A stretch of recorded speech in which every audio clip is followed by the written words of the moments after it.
Fallout 4 fails, in most cases, to let you be anything else but a paragon of altruism and the doing of kind things. The only real control you have as a player is over how much sarcasm you inject in each conversation. Unless you're the proud holder of Fallout 4's final DLC. Yeah, final DLC. So, in light of the light that the game believes all of its players have in their hearts, we will discuss the minor bad dudes of Fallout 4 to better inform you about who is absorbing your niceness bullets and delightful, deadly plasma rounds.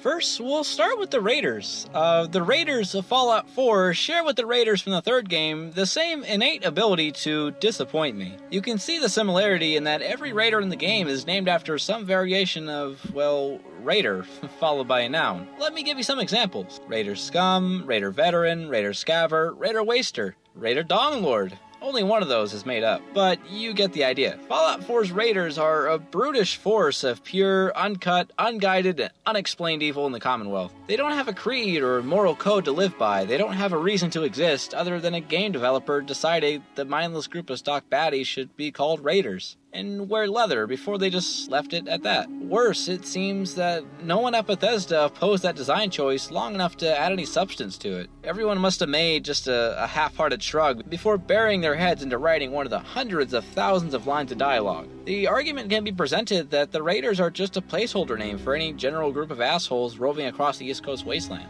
Even if they all dress, talk, arm themselves, decorate, and act the same as every other Raider. New Vegas, which will come up a lot, the parallels to New Vegas, was able to give each Raider group a unique name and reason to Raider arounds.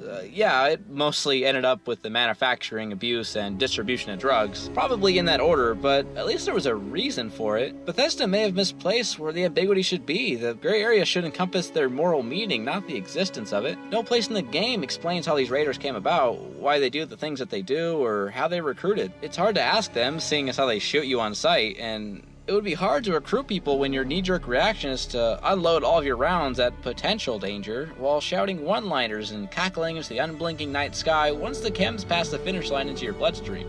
Did each Raider follow the Nuka-Cola story arc to become one? I mean, by simple comparison, the Fiends in New Vegas were explained in a manner that made sense within the world they were placed in. They were given context. Wait, hold on, let me spell that out for you. Context. Context. Nevertheless, once every blood-encrusted wasteland stone is turned in a messy search for the why of the Raiders, you'll hit the fuck it moment and spend most of your hours in Fallout 4 finding new and exciting ways to blow the heads off of these dudes. It may turn out that their purpose is nothing more than to be post-flight bullet containers. That is, until you get to Nuka World, in which one of the Raiders decides to shed his veneer of meaninglessness, be nice to you, and recruit you. Then, well, he puts his dullness back on to be like the rest of Fallout 4, where you don't have much choice. I never saw an option to say, no man, fuck you, die. And even if I did, there's nothing to inform that decision, which ultimately stems back to Fallout 4's main problem. In the base game, there is no choice but to be the Messiah. You can't learn about the Raiders that stumbled dick first through the wasteland. You can only get rid of them like the lawful good person Bethesda crafted your character to be. Bethesda ignores that the real doer of good would try to lead these Raiders to see a path of peace, instead of automatically assume everyone with a certain label is a danger and should be exterminated. Fuck, does Fallout 4 want me to be a racist? No, we're not gonna bother with that right now. Anyways, in Nuka World, your alignment will take a sudden plummet all the way down to chaotic evil, and it's a bit of a stretch, but maybe the black and white polar binary of the choices to be made in the game are supposed to be a commentary of what politics wants real life to be. Infinitely complex issues made simple. The only slice of Fallout 4 content that includes true moral ambiguity and a chance to really solve any moral dilemma in the world is Far Harbor.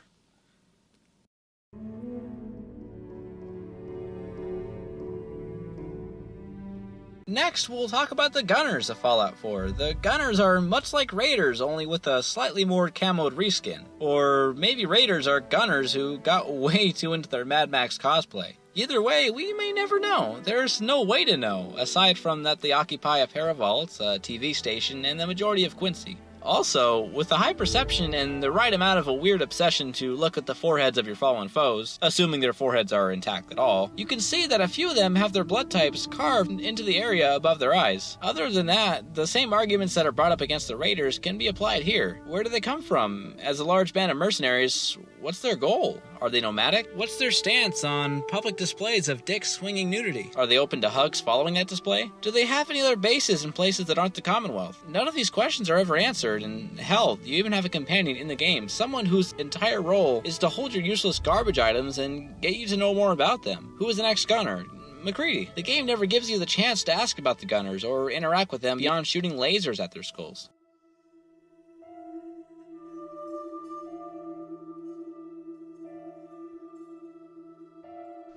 Do you like the way Gunners have an intriguing premise that is undercut by the realization of their wholly underwhelming execution, but wish they could wear suits? Then you're in weirdly specific luck, because Fallout 4 brought a whole faction of people they scooped up from a stereotypical 1930s gangster costume party, led by ironic nickname haver Skinny Balone. Ha, get it? Because he's not skinny at all! And anyway, they're plagued by the same shallow clarification of their existence in the Fallout ethos as Raiders and Gunners. In fact, I'd go so far to say as all enemies in Fallout 4 are just Raiders playing dress-up. Further evidenced by the fact that the Fallout 4 universe is perpetually stuck in the Halloween season. I guess no one wanted to stop trick-or-treating and everyone was like, yeah, fine. And we replaced candy with gruesome murder metal flying at speeds well above the sonic barrier from the barrel of a hazardly put-together gun. About as safe as the media tries to make real Halloween candy seem.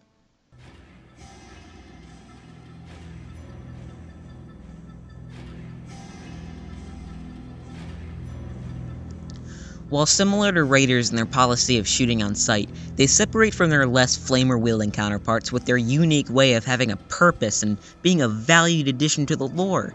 It almost feels like the Forged were originally meant to be one of the many distinguished Raider tribes, but became the sole survivor of Fleshed Out due to time constraints or budget or whatever the fuck massive games with near limitless available money and over 5 years of development time have holding them back.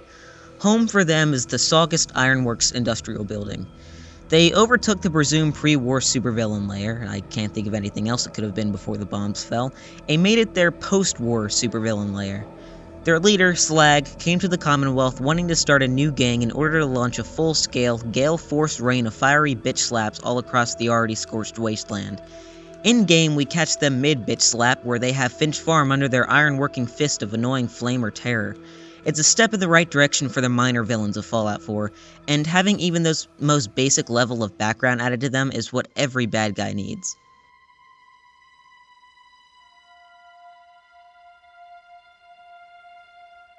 The Pillars of the Community are a group in Fallout 4 that will quite literally trick your character into giving up his or her entire inventory. Yeah, you heard that correctly. And you thought I was dong floppa nude because I wanted to be. The antics that the amphitheaters are holed up in is one of the more hilarious encounters in the vanilla game, and one of my personal favorites. It honestly reminds me a little of the encounters in Fallout 2, like the classic Hopologist or the Bridge Guard. Going off of classic Boston culture, in which people scam you daily, these community pillars will ask your character to give up the entirety of their belongings in exchange for a membership into the group. Of course, only as a level 1, but the leader makes sure to note that you'll know when you're ready for the next level, which, based on the trajectory of your actions by that point, might involve a version of your character without skin. Fortunately, as you can probably guess, that never happens. Leaving your only options from that point to either be to leave and start from nothing again, which could be a really cool role-playing idea, or find a way into the storage to get your things back. The fan-favorite method of doing that is committing a small-scale genocide of these smooth-talking, cultist analog pricks. Like I said before, this is very reminiscent of an overworld encounter in the classic games, and when I stumbled upon them, I was surprised that this was Bethesda's writing taking place. If Fallout 4 was filled with more of these types of situations, it could bump itself back up on many people's best of lists. This encounter comes together to give a potential answer to the question, why the hell am I trying to help out this wasteland anyway? and that is apart from the fact that these guys serve as a comical distraction, something that was important in the first two games, while still retaining a reason for you to blow their smug smiles straight off their faces with a rocket launcher. But this also serves as a very harrowing reminder that even in our world, the non-blown up nuclear fire world, there's people being taken advantage of each and every day. People who need to find a purpose in life, and these people are exploiting that. We all as people have a very inward and primitive need to find a belief in something. That's part of what makes us human, is that we install belief into everything. I mean, if I ask you what the sun is for, you'll look at me and say, well, it gives us warmth, it provides our plants with the light they need to thrive, when the reality of it is it's just a giant glowing ball in space. And these people, the pillars of the community, they see that, they notice that, and they say, well, fuck it, we're gonna exploit these people for everything they have. There's a lot of people who gave into it. That's why they seem like villains to me. They're not just basic robbers, they're cunning, they're smart, and they're susceptible to being blown up with rocket launchers. So, it's a win-win for both sides. I got XP, they got my stuff for a few seconds.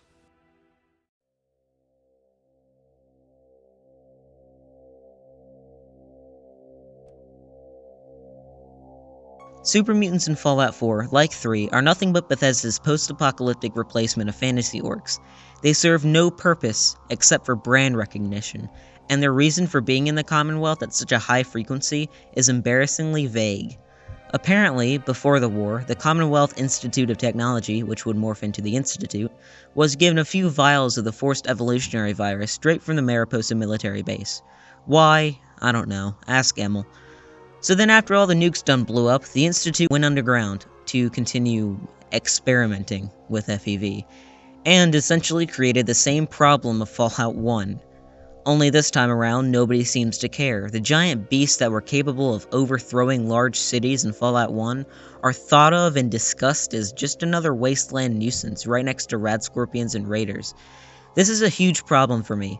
There are very few things that I expect out of a Fallout game, but okay, fine. There are a lot of things that I expect out of a Fallout game, and one of them is for super mutants to be threatening, but given reasoning and, well, dare I say, context.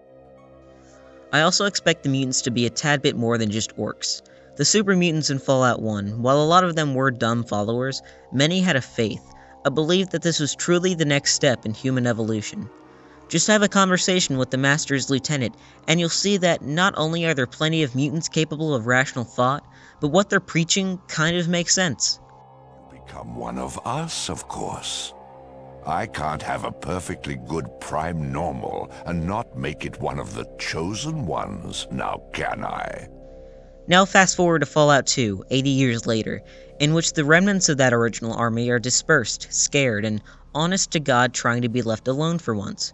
Broken Hills, a town in Fallout 2, was settled upon the battle site where a human and super mutant fought for so long that after a while they became weak and tired and realized that there was no point in fighting.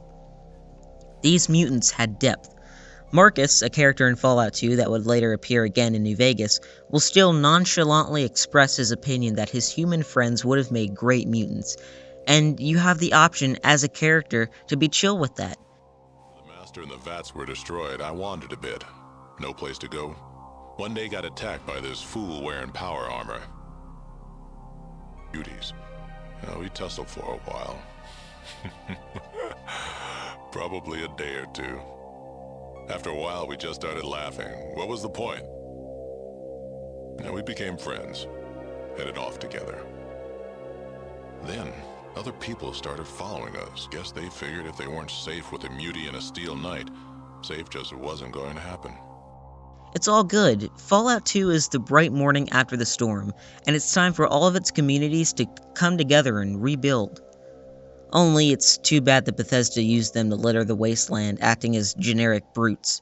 Like the Raiders, they have subtitles. There are plenty of super mutant dong lords to be found, but the way that they're treated by Bethesda, how much they're misunderstood, and how far Bethesda applies the generic bad dude tag to each and every one of them, honestly depresses me. Giving players a reason to fight for whatever cause they wish to uphold is one of the sole reasons I love the franchise in the first place. And Fallout 4, in my opinion, failed at that. The only time I really felt something in that regard was the third and final act of the game, the act where you finally get to act upon your own choice and volition, based upon what you, as a player, believe in. not because Bethesda put a hostile tag on their creation kit entries. Thank you for watching.